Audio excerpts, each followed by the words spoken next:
Assalamualaikum warahmatullahi wabarakatuh. Apa kabar ya teman-teman?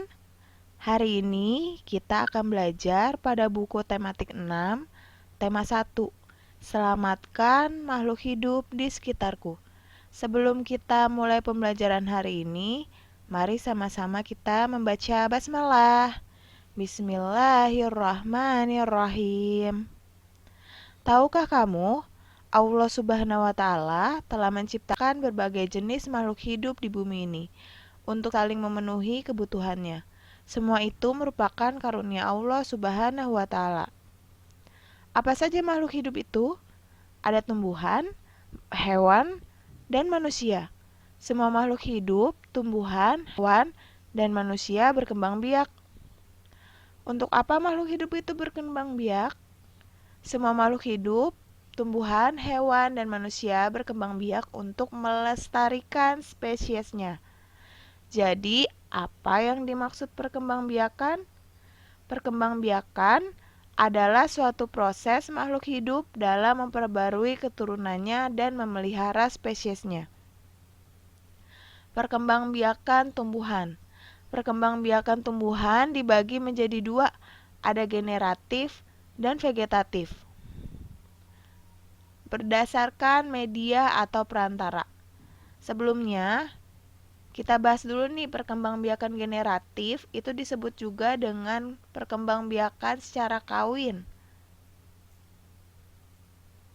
Dimulai dengan penyerbukan, yakni jatuhnya serbuk sari jantan ke kepala putik betina.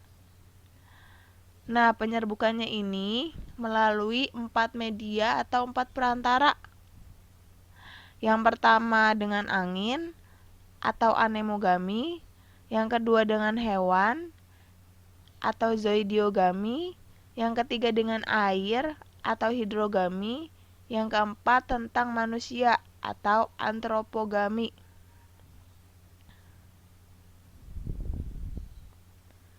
Sedang berada di manakah Ani? Coba bisa dilihat. Ya, ini sedang di perkebunan jagung. Sekarang kita mau masuk ke pertumbuhan jagung dulu ya. Perkembangbiakan jagung yaitu dengan cara angin nih. Angin tadi apa? Anemogami. Jadi serbuk sari dibawa terbang oleh angin. Jagung yang sudah bertumbuh akan memiliki serbuk sari. Terjadi perkembangbiakan apabila serbuk sari pada tanaman jagung melebur dengan bantuan angin yang disebut anemogami. Jadi ini adalah perkembangbiakan jagung secara angin. Tapi untuk lebih cepatnya, jagung itu ditanam dengan bijinya nih. Biji jagungnya itu ditanam biasanya oleh petani gitu. Kalau ini biasanya penyerbukannya hanya pada bunganya saja. Ciri tanaman anemogami, kurang menarik perhatian hewan. Makanya dia dibantu oleh angin, jarang ada kupu-kupu atau ada lebah yang mau hinggap ke situ. Bunga berukuran kecil, tidak memiliki kelopak bunga, tidak memiliki bau khas, bukan penghasil nektar. Nektar ini adalah madu. Kepala sari mudah bergoyang tertiup angin. Seperti itu teman-teman. Perkembangbiakan bunga. Sedang apakah lebah-lebah tersebut? Lebah-lebah tersebut sedang mengambil serbuk sari sebagai makanan lebah pada kepala sari. Mereka ini ngambil serbuk sari nih. Dan di serbuk sari itu juga terdapat nektar atau madu, sehingga lebah-lebah ini sangat senang.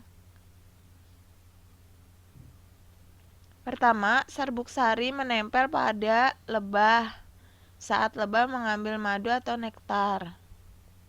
Kemudian serbuk sari dibawa nih oleh lebah tadi hinggap ke bunga lain. Kemudian serbuk sari yang terbawa lebah menempel pada putik sari.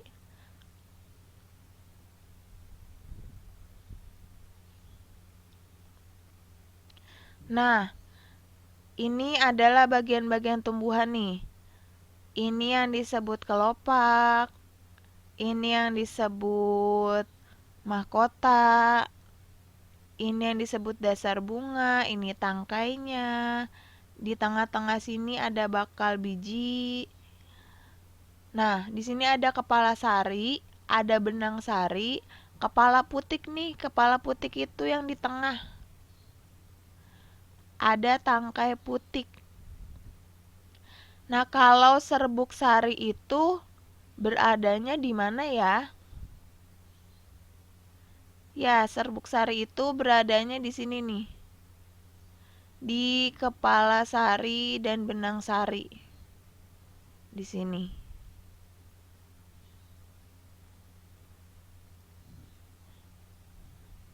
Ketika serbuk sari jatuh ke kepala putik, maka akan terjadi pembuahan.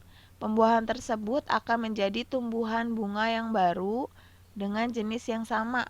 Perkembangbiakan ini disebut zoidiogami.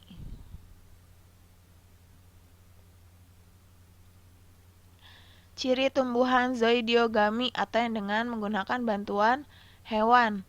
Menarik dilihat hewan. Mahkota bunga berwarna mencolok. Bunga mengeluarkan bau yang khas, penghasil nektar. Serbuk sari berat, lengket, dan sedikit. Jadi dia tidak dapat terbawa angin.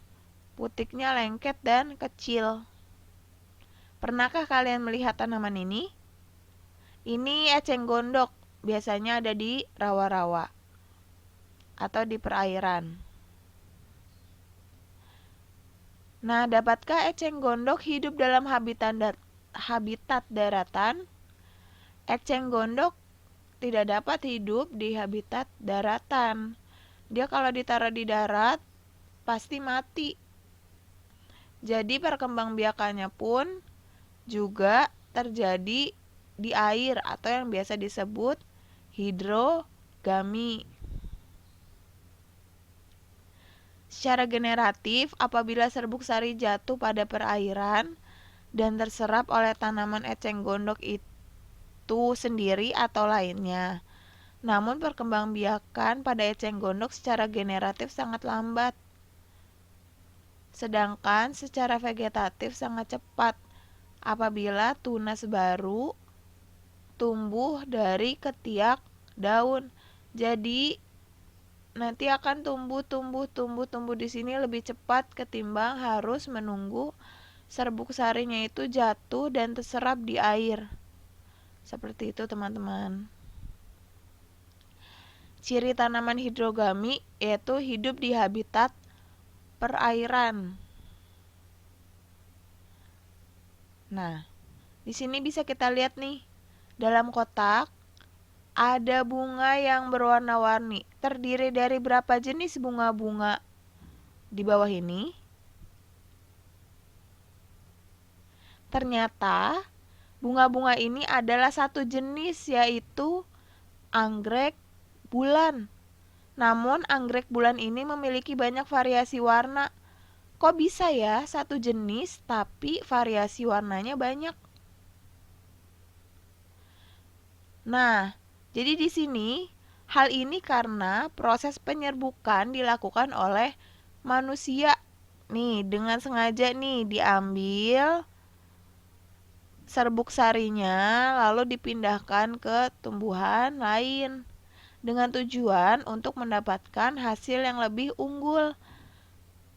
Perkembangbiakan ini disebut antropogami dengan bantuan manusia. Jadi manusia ingin menciptakan variasi yang bermacam-macam.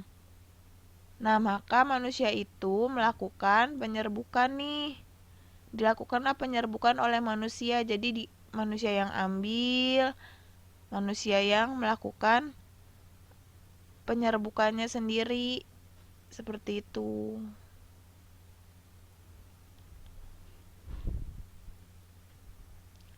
Ciri tanaman antropogami memiliki banyak variasi warna. Contoh, anggrek, mawar, dan vanili. Nah, tapi tidak semua perkembangbiakan generatif melalui media atau perantara. Ada juga yang mereka melakukan perkembangbiakannya sendiri. Silang, tetangga, dan bastar. Bedanya apa ya? Nih, kalau perkembangbiakan sendiri, itu serbuk sari dan kepala putik. Serbuk sari jatuh pada kepala putik di tumbuhan yang sama. Satu tumbuhan ini disebutnya penyerbukan sendiri. Penyerbukan silang artinya serbuk sari berasal dari tumbuhan yang sejenis lainnya. Ini silang nih. Ini tanamannya sejenis. Dua tangkai tapi sejenis. Silang. Penyerbukan tetangga artinya serbuk sari berasal dari bunga lainnya, tetapi masih satu pohon. Jadi kalau tetangga, ini tangkainya masih satu. Tangkainya masih sepohon, terus ini melakukan penyerbukan. Nah, penyerbukan bastar artinya serbuk sari berasal dari tumbuhan lain yang berbeda jenis. Kalau ini jenisnya berbeda tangkai, beda jenis. Kalau yang ini sendiri, kalau yang silang itu dua tangkai satu jenis, kalau yang tetangga itu satu tangkai satu jenis, sedangkan untuk yang bastar itu dua tangkai dan dua jenis. Sebenarnya perkembangbiakan sendiri silang tetangga bastar ini diakibatkan karena tanaman itu berada pada posisi yang berdekatan. Mungkin ditaruhnya seperti di teras rumah atau di dalam rumah yang jarang ada angin, jarang ada kupu-kupu, lebah, atau hewan serangga lainnya. Jadi mereka melakukan penyerbukannya secara